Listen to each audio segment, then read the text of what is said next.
అందరికీ నమస్కారం. తెలుగు కథామాలకు స్వాగతం. ప్రయాగ రామకృష్ణ గారి భారతంలో చిన్న కథలు చదువుకుంటున్నాము.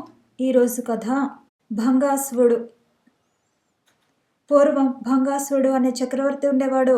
అతని పాలనా చాతురి వల్ల ఆ రాజ్యం శాంతి సౌఖ్యాలకు నిలయమై భాసిస్తుండేది. అయితే సంతానం లేని చింత రాజుగారిని బాధిస్తుండేది. చివరకు ఒక యాగ ప్రభావం వల్ల 9 కొడుకులు పుట్టి భంగాసురుడికి మహదానందం కలిగించారు. ఒకనాడు చక్రవర్తి వేటకు వెళ్ళాడు. తదేక దీక్షతో వేటాడుతూ అనుకోకుండా అరణ్యంలో చాలా దూరం వెళ్ళాడు. అలసట వల్ల బాగా దాహం వేసిన రాజుగారికి అల్లంత దూరాన ఓ సరస్సు కనిపించింది. గుర్రాన్ని వెన్ను మునిగేటట్టు ఆ నీళ్ళల్లో ముంచి తను కూడా సరస్సులోకి దిగాడు. తనివి తీరా దోసిళ్లతో నీళ్లు తాగాడు. వెంటనే ఆడమనిషిగా మారిపోయాడు. అయ్యో, ఏమిటి గ్రహచారం, ఇప్పుడేం చేయటం అని భంగాసురుడు మిక్కిలి దుఃఖపడ్డాడు. ఇంతలో మంత్రులంతా చక్రవర్తిని వెతుక్కుంటూ వచ్చి చూసి ఆశ్చర్యపోయారు. భంగాసురుడు వాళ్లకు జరిగిన సంగతంతా చెప్పాడు. కొడుకులకు రాజ్యం అప్పగించి తను తపస్సు చేసి ఆడరూపును పోగొట్టుకోవాలన్న ఉద్దేశంతో ఆ అరణ్యంలోనే ఉండిపోయాడు. ఒకనాడు ధ్యానం ముగించి కళ్ళు తెరిచేసరికి ఒక సుందరాంగుడు నవ్వుతూ కనిపించాడు. స్త్రీ రూపంలో ఉన్న రాజు కంగారు పడ్డాడు. సుందరి, ఇంత సుకుమారివి, ఈ ఘోరమైన తపస్సెందుకు చేస్తున్నావు అన్నాడా సుందర పురుషుడు. తగిన వరుడు దొరకలేదనా అని ప్రశ్నించాడతను. నిజంగానే మరో పెళ్లి చేసుకోవాలనే బుద్ధి పుట్టిందప్పుడు ఆడరూపంలో ఉన్న రాజుగారికి. సందేహిస్తూనే మెల్లిగా జరిగిందంతా చెప్పాడు. చిరునవ్వు నవ్వాడా యువకుడు. భగవంతుడి లీలలు చిత్రంగా ఉంటాయి. ఏమైనా నువ్విప్పుడు ఆడపిల్లవి, వనితలకు వయసుకు తగిన తోడుండాలి. నన్ను పెళ్లి చేసుకుంటావా అని అడిగాడు. సిగ్గుపడుతూ సరేనంది ఆమె.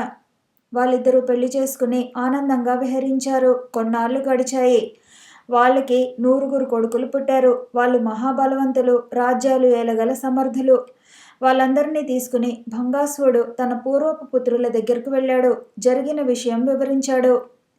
తన ఈ 9 కొడుకుల్ని చూపించి, మీరంతా అన్నదమ్ములు, రాజ్యం పంచుకుని హాయిగా అనుభవించండి అని చెప్పాడు.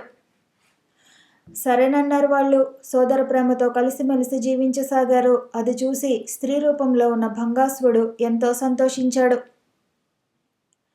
కొన్నాళ్ళు పోయాక ఒక బ్రాహ్మణుడు వచ్చి, మీ తండ్రి ఏనాడో పోయాడు, ఇంకెక్కడి తండ్రి, ఆడదిగా మారి ఎవరికో పుట్టిన బిడ్డల్ని తెచ్చి మీరు వాళ్ళని సోదరులుగా భావించడమే ఆశ్చర్యం. రాజ్యం ఇవ్వటం మరీ విడ్డూరం అని రాజుగారి పూర్వపు కుమారులకు నూరిపోశాడు. తర్వాత కొత్తగా వచ్చిన పిల్లల దగ్గరకు వెళ్ళి, వాళ్ళు మిమ్మల్ని సరిగా చూడటం లేదు, ఏదో దయతలిచినట్లు, ఏమిటిది, అసలు ఈ రాజ్యమంతా మీ తల్లిదేగా, వాళ్ళకెంత హక్కో మీకు అంతే హక్కు అని రెచ్చగొట్టాడు.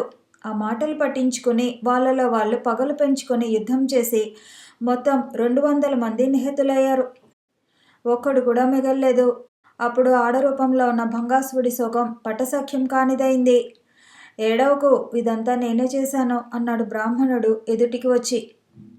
ఆశ్చర్యంగా చూసింది ఆవిడ. అవును, నేను దేవేంద్రుణ్ణి. మొదట నువ్వు నాకిష్టం లేని యాగం చేసి 9 కొడుకుల్ని కన్నావు. ఆ కోపంతో నేనే నిన్ను స్త్రీగా మార్చాను. కానీ నీకు కీడు కలగలేదు. హాయిగా మళ్ళీ పెళ్లి చేసుకుని 9 కొడుకుల్ని కన్నావు. వాళ్ళంతా కలిసిమెలిసి సంతోషంగా ఉంటే సహించలేక నేనే వాళ్ళ మధ్య విభేదాలు సృష్టించాను అని దేవేంద్రుడు నిజస్వరూపం ధరించి ఎదుట నిలబడ్డాడు. భయపడిందామె. దేవా, కొడుకుల కోసం తప్పించి నీకిష్టం లేని యాగం చేశాను. నా తప్పు క్షమించు, నన్ను దయచూడు అంటూ దీనంగా ప్రార్థించింది.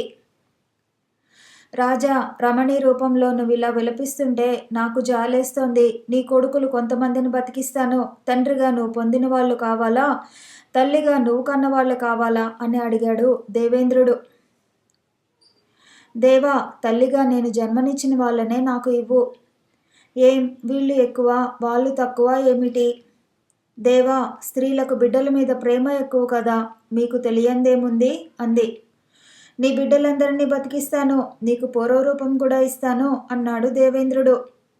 నా బిడ్డలందరినీ ఇస్తానన్నావు, అదే 10,000. నాకు పురుష రూపం వద్దు, నన్ను స్త్రీగానే ఉండనివ్వండి. తల్లిగా నా సంతానాన్ని చూసుకొనివ్వండి. ఆ ఆనందం చాలు నాకు అంది. దేవేంద్రుడు సరేనని రాజకుమారులందరినీ బతికించి భంగాసురుణ్ణి నారీ రూపంలోనే ఉంచి అంతర్ధానమయ్యాడు. మరొక చిన్న కథతో మళ్ళీ కలుసుకుందాము. ఈ వీడియో నచ్చితే లైక్ చేయండి, షేర్ చేయండి, కామెంట్ చేయండి. ఛానల్ని సబ్స్క్రైబ్ చేయండి.